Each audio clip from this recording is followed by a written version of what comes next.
जय हिंद। मैथिली न्यूज पर आप सबका स्वागत है। मिथिला और मैथिली के धरोहर के ऊपर हम एक सीरीज शुरू कर रहे हैं, मिथिला के हम सब। आप सब से शोधपूर्ण सलाह और अभिव्यक्ति की उम्मीद है। भाषा हिंदी है और मैथिली। हिंदी इसीलिए कि इसे संपूर्ण देशवासी देख सकें, समझ सकें और मिथिला के धरोहर को हम उन तक पहुंचा सकें, बस कोशिश है। आज मिथिला की 5 महान विदुषी महिलाओं की चर्चा करते हैं। इन स्त्रियों ने अपने ज्ञान से न केवल मिथिला बल्कि संपूर्ण भारतवर्ष का नाम इतिहास के स्वर्ण अक्षरों में अंकित किया है।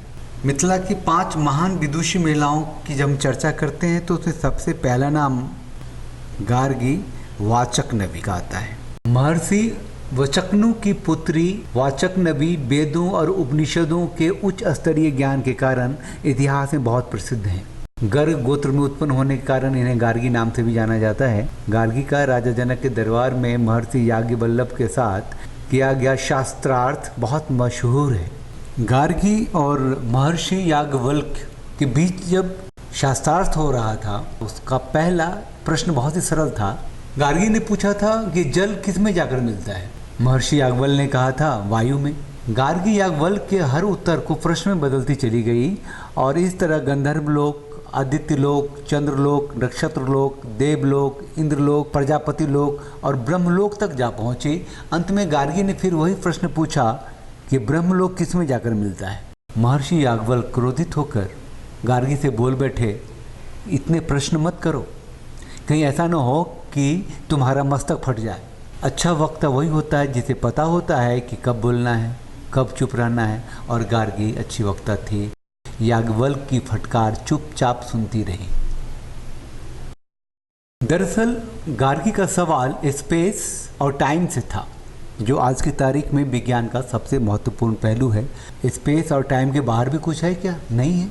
महर्षि याज्ञवल्क्य जानते थे कि गार्गी विदुषी है, विद्वान है और इसे अक्षरशः ज्ञान का पता है जिसका ये सवाल कर रही है। फिर भी महर्षि याज्ञवल्क्य ने गार्गी को समझाया। गार्गी ने याज्ञवल्क्य को प्रणाम किया और सभा से विदा ली। गार्गी ने भी माना महर्षि की विद्वता को, उनके अपार ज्ञान को, ब्रह्म ज्ञान को। कालिदास को विद्या और सरस्वती की शिखर तक पहुंचाने वाली उनकी पत्नी थी विद्युत्मा, जो आज मिथिला की स्त्री शक्ति की प्रतीक है। दुनिया के सर्वोत्तम कवियों में से एक थे महाकवि कालिदास, जिन्होंने लगभग पहली सदी में ही दुनिया की सब भाषाओं की जनक रही संस्कृत भाषा में ऐसे साहित्य लिख दिए जो आज के कवियों के लिए भी एक कल्पना से कम नहीं है। कहते हैं कि कालिदास को इस शिखर तक पहुंचाने वाली अगर कोई महिला थी तो वो थी उनकी पत्नी विद्युत्मा। कालिदास द्वारा रचित कुमार संभव के अपूर्ण अंशों को विद्युत्मा ने ही बाद में पूरा किया। संस्कृत की एक और महाकाव्य रघुवंश का भी संपादन विद्युत्मा ने ही किया। माँ सरस्वती की अपार कृपा से सराबोर होकर कालिदास जब वापस विद्युत्मा के पास आए तो विद्युत्मा के प्रति कृतज्ञ थे, क्योंकि विद्युत्मा ने उन्हें घर से नहीं निकाला होता तो वे विद्या के गौरव को नहीं समझ पाते। कालिदास ने विद्युत्मा का द्वार खटखटाते हुए पुकारा था, कपाट मुदघाटे चारु लोचने सुंदर नेत्रों वाली द्वार तो खोलो, तुम्हारा प्रेमी बाहर खड़ा है। कविता भरी गुहार सुनकर विद्युत्मा के मुख से निकला, अस्ति कश्चित वाग्य विशेष, कि ये जरूर कोई विशिष्ट वाणी से युक्त व्यक्ति है। और फिर इसके बाद तो इतिहास है।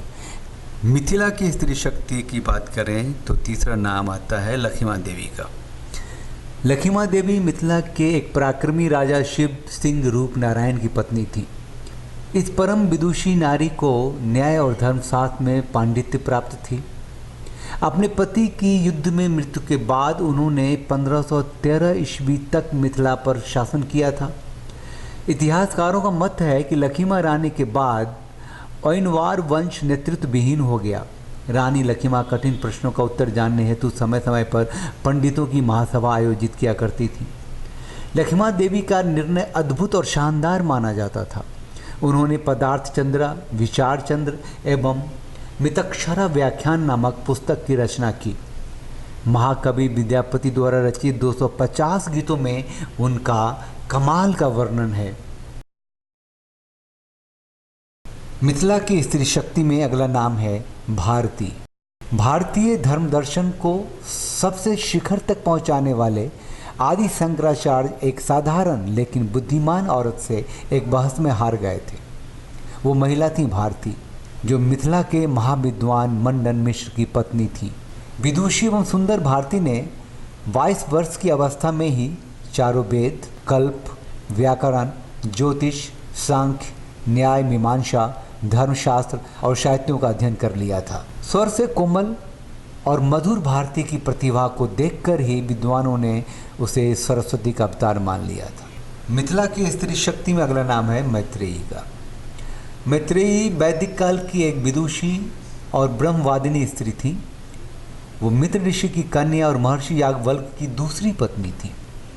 मैत्रेयी मिथिला के राजा जनक के दरबार में मैत्री नाम के एक मंत्री की पुत्री थी। मैत्रेयी निश्चल, निस्वार्थ, साध्वी, जिन्हें आध्यात्मिक ज्ञान की केवल अभिलाषा थी।